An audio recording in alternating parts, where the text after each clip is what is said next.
He hadn't actually expected any of them to go in. He had just wanted to make a little fun of them for not daring to do so. It had been abundantly clear that Dakota had not enjoyed the experience, yet Sapphire apparently found the guts to try. Judging by the staring contest with Jackalope, it was most likely to try and outdo her. Jackalope had not left the shore, looking on in dismay from a safe distance. As Sapphire made it out to where he was standing about waist deep, Fengi was bouncing around, hands fidgeting in her mouth, clearly conflicted by what she was seeing. Even when she was scared, she looked adorable, Tom mused. Sapphire hadn't taken any of her clothes off. Even if the leather likely wouldn't cause too many problems, she would probably regret that when she got back out again. "Right, what now?" she asked. Tom thought on that one for a minute. He had never actually taught someone to swim before, least of all a grown woman with wings. Still, it should be fun to try.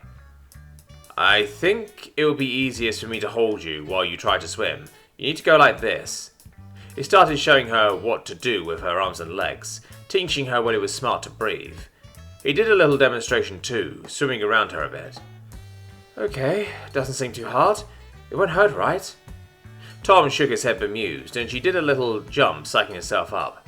"Right, let's do this." Tom held her by the waist as she slowly lowered into the water. He held her level for a bit so she could get a feel for the water. She was clearly tense, but she wasn't panicking yet, so that was good. She slowly tried doing breaststrokes as he had shown her. He began walking with her through the water. He was still holding her up, but she was going forwards under her own steam, even if it was catastrophically slow. "You're doing great. How are you feeling?" "It's really weird and cold, but not too bad," she replied with very false calm. She was keeping her head well out of the water using her neck. The result, of course, was that her torso was going down deeper, forcing Tom to adjust his grip up higher. For someone used to flying, she wasn't very good at keeping level, that was for sure. "Try and push upwards with your arms so you can keep your head above water, okay?" She once again fumbled around a bit, splashing water everywhere, but it did sort of work, getting her to a sort of level. It was by no means graceful, but she was afloat. She still had a very stern face on, clearly concentrated on what she was doing. In fact, she looked a bit like a retarded swan, craning her neck like that. He tried his best not to laugh. "Right, that's good. Now the legs. That is the best way to go forwards." She started kicking harder, and he could feel her starting to push forward with every stroke. "That's good. Keep going." He began to slowly let go of her. He could feel her go tense a few times. She even got her head below the water once. He helped her up again as she shook the water off. It didn't take long before he let go completely. She was still going very slowly, and by now mostly just trying to keep her head above water. He also just kept walking alongside, just in case. "Behold, a swimming dragonette!" he cheered, holding up his hands to show he wasn't helping, then gesturing to Sapphire. "Eat it, Jackalope," Sapphire added, sounding somewhere between determined and distracted. "You go, girl," Fengi cheered. Jackalope stood there looking dismayed before apparently deciding this just wouldn't do. She took off any loose items, took a deep if completely unnecessary breath, and marched into the water. She winced at the first step and did a kind of weird tiptoe walk as she made it out deeper, still trying to hold her breath. She was swimming. She was actually swimming. She was the best. The whole keeping her head above water wasn't that hard, even if she wondered how Tom managed it with his short little neck. Tom had sounded very proud and supportive, even if the look on his face more than told her he thought she looked ridiculous. She didn't even care if she did. No one around here could swim. She hadn't quite decided if this was more awesome or terrifying though, but Tom was following along, so even if she messed up, she wouldn't drown. She wondered just how far she had managed to swim. Wait, how deep was it? She tried to touch the bottom of her foot.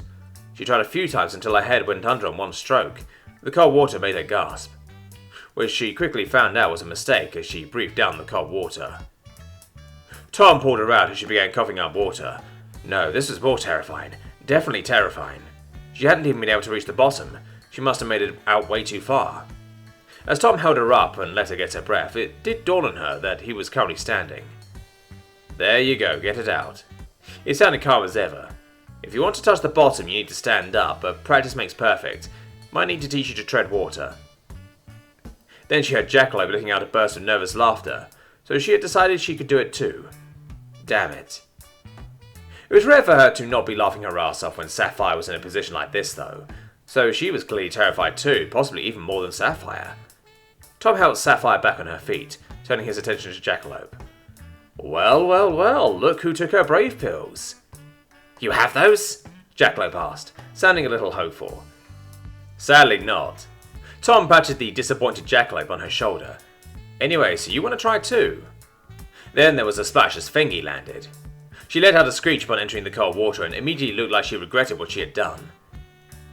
My gosh, that feels weird. Is it all this mucky? Sapphire could see her clawing at the bottom. It was a very strange feeling, that was for sure. Well, that was an entrance, Tom went in surprise. Fengi snapped to attention, looking at him. If they can do it, so can I, she replied in a confident, practiced voice. It won't hurt, will it? In a not-so-confident tone, her posture breaking as well. Sapphire hadn't seen that one coming. Fengi was usually not one to get caught up in her and Jackalope's rivalry. Still, she had been first on this one too, even if she was probably not going to be the only swimmer in the keep anyway. Tom had started teaching all three of them then. He started with getting them used to having their heads below water.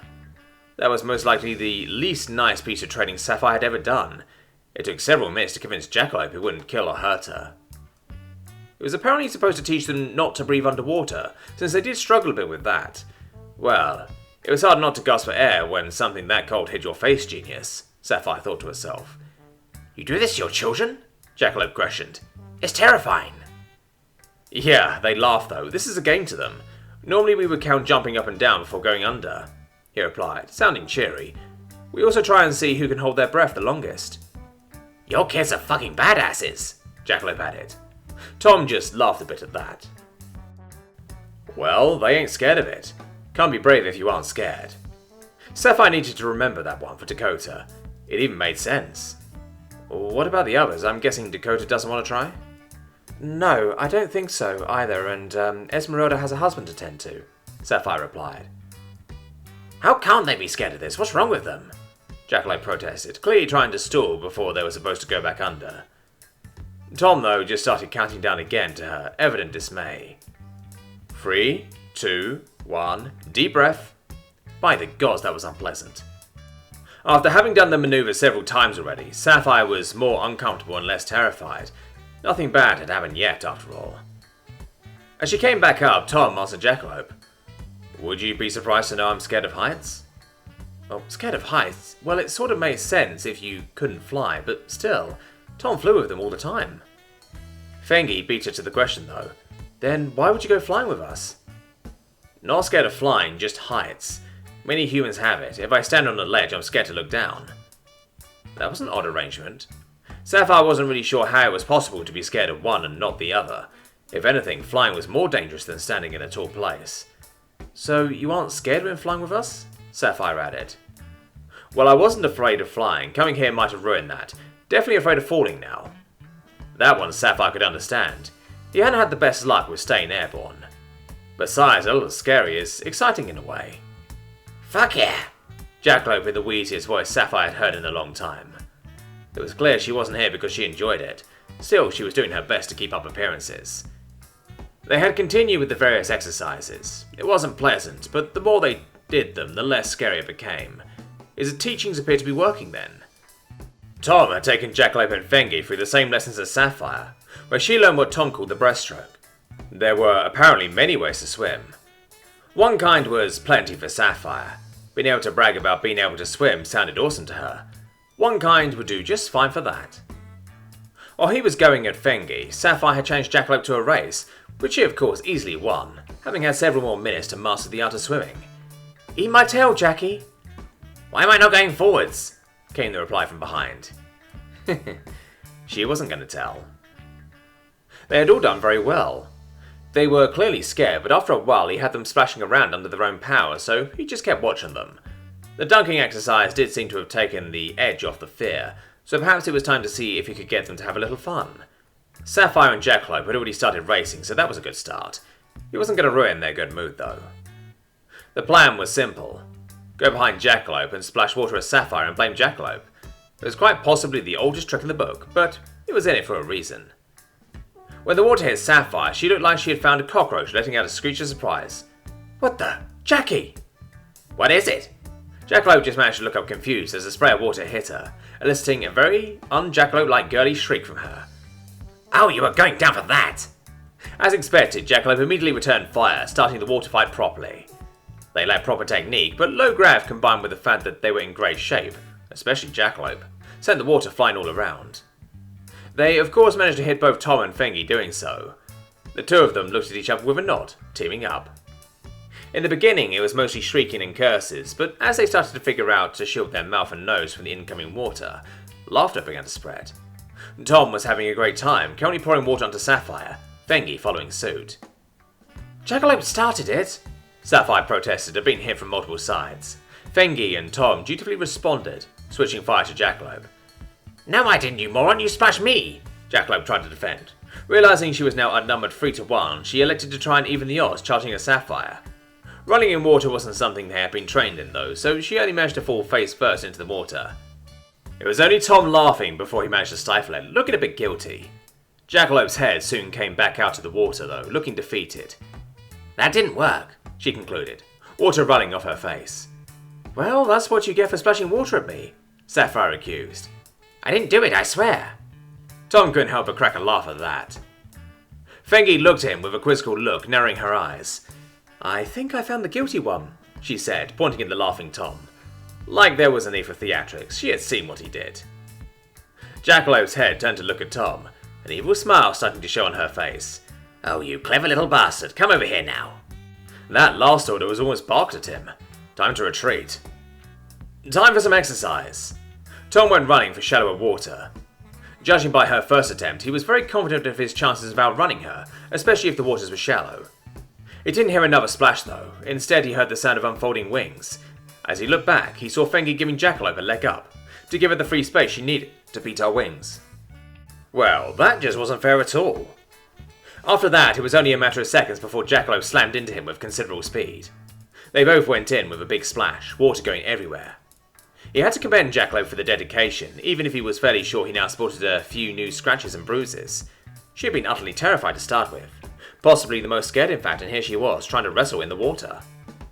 She was larger and definitely stronger than him, not to mention a lot more experienced by his reckoning. But they were in the water now. This might be his only chance to actually win against him in a wrestling match. His hopes were rather quickly dashed after he found himself in a tight arm lock on the bottom, holding his breath, wondering just how he got there.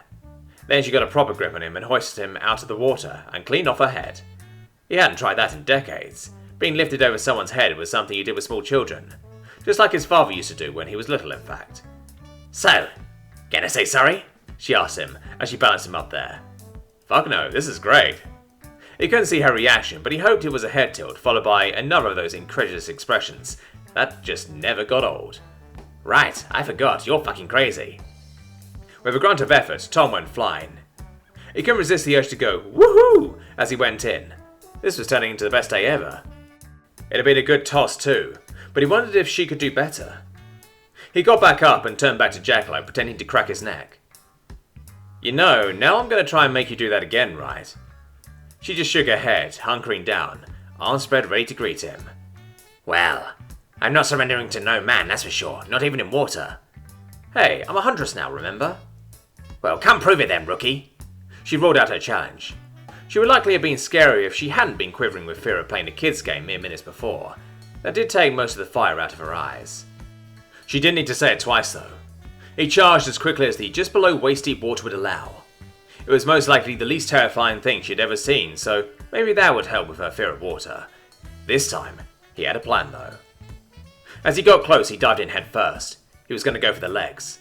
The water was murky, following their initial struggle, so he was confident she couldn't see him down there. So hopefully she would miss trying to grab him. He felt her clawed fingers try and get a hold of him. Had she been willing to use those claws, she would likely have succeeded. As it was though, he managed to slip past, bumping into her legs, and grabbed on. He brought his legs in under him, and lifted with all he could muster, sending her sprawling onto her back with a splash.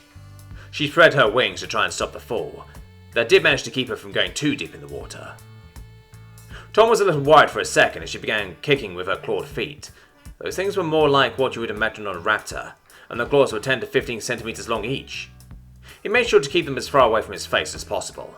In keeping her legs up high, he did force her head underwater though, as she flared around there with some gurgling noises. He tried turning her around so he could pin her down, but the wings made that impossible. In the end, he let go. He didn't want to ruin all the good progress she had made by keeping her underwater.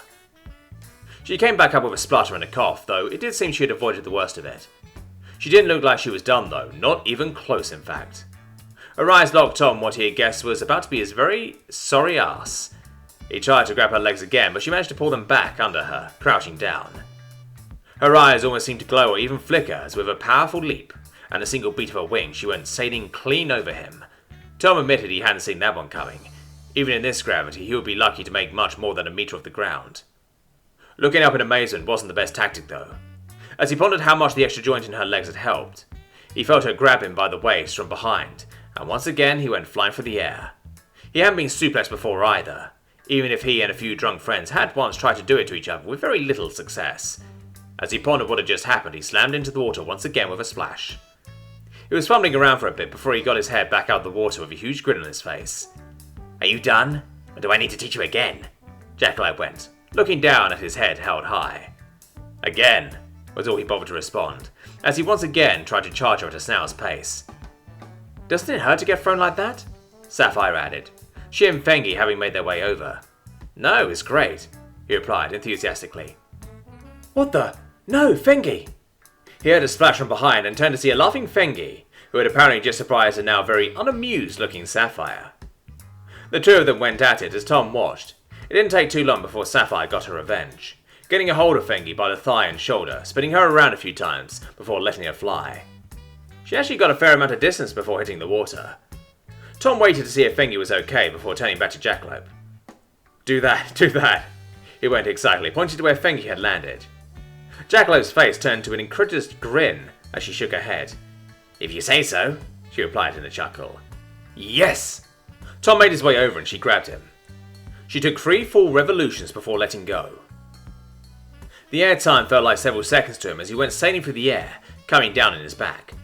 That had been incredible. He had gone even further than Fengi. Looking back to where Jackalope was standing, rubbing her hands, it had in fact been a truly ridiculous throw. How did she do that? He didn't even care. This was officially the best day ever. Again! They kept at it for a bit before they had all been suitably tired out. He even managed to beat Jackalope eventually, having tired her out completely. He also tried to throw her as best he could. It was a rather pathetic effort by comparison, but she did go flying in the end. They were clearly getting rather cold though, not to mention he had clearly pushed Jackalope as far as she could go for now, so he called an end to the first swimming lesson, feeling proud of what he had achieved. He did still have a little unfinished business with one of the participants though. "You look so cold, Fengi. Want a piggyback?" he asked, getting a look of somewhere between betrayal and annoyance from Sapphire and Jackalope. "Sure, it's so cold. How do you stand it?" "He's always warm," Jackalope helpfully informed her, in a tired and annoyed tone. If he was being fair, she was the one who really needed a piggyback. "Oh, right, of course." Fengi seemed even keener on a ride at that notion as she got on. "Foolish girl, you have committed a grave error," Tom thought to himself, pulling an evil grin at the other two. Before grabbing Fengi's legs, holding on tight so she couldn't get off, turned and ran back out towards deeper water. She had ratted him out, and today the price of betrayal was going in the deep end. It took her a second to figure out what was happening, at least judging by the whining she let out eventually. "No, I'm not that good. Tom, stop, I want to go back." She would get back in due time. "Now remember, deep breath, we're going diving. Hang on." The screaming stopped and her grip tightened, so he assumed she had done as instructed. He leaped forward in as tall of an arc as he could manage. Once in the water, he let go of her legs and he began swimming down to maintain depth for a bit, going along the bottom as she held on tight. He didn't know how long she could hold her breath, so he pulled up rather quickly, surfacing. She was holding on for dear life, but there wasn't any coughing, so it would seem the training had worked. He kept on swimming until he was fairly confident he couldn't reach the bottom anymore. "So, how's the ride?" he asked sarcastically. "You're not being funny right now." "No, I'm being Kakashi and I'm getting so tired." No, you can't leave me out here." "But you're too heavy, Fengi, I can't do it." Tom began slowing down the strokes, his head going beneath the water. After taking a big breath, of course. He could feel her shaking his shoulders as they slowly settled in the water. She didn't let go though, even if she did get more and more violent with his shoulders. Eventually she even bonked him on the head with her snout. Fine then. With a single stroke he shot back out of the water and started swimming along again. Ah, much better. Just needed a little break. Yes, you got a chuckle from her at that. Not convinced then? What would happen if you let me drown out here, That was a good point. Well, better take another deep breath then, else you might. He gave her a second to do it before he dived down deep, looking for the bottom. It wasn't much more than 2 meters down. Still, it was rather deep for a swimmer this inexperienced, so he pulled up after touching the mud, coming back to the surface. There was a gasp of air from behind him as they surfaced. They really needed to work on that if they were to get any good at diving. He didn't think that was a likely scenario though, so who cared? How long can you stay down there? That was almost painful, Fengi asked between laboured breaths. Not too long, but longer than that. I don't think I can. Please don't stay down there any longer, she replied, in a pleading tone. Don't worry, I won't when I need to go up. Just pull my shoulders, okay? Okay, she replied in a very unconvincing tone. He swam around a bit more, doing a few more dives, trying to get her used to it, and testing how long she could hold her breath. In the end, around 15 to 20 seconds was about it, which was rather poor, especially when you were the passenger. He didn't have any doubt Fengi was in great physical shape, so perhaps that was just a dragonette thing. He had his fun though, and began making his way back to shore, joining the others as they got out of the water.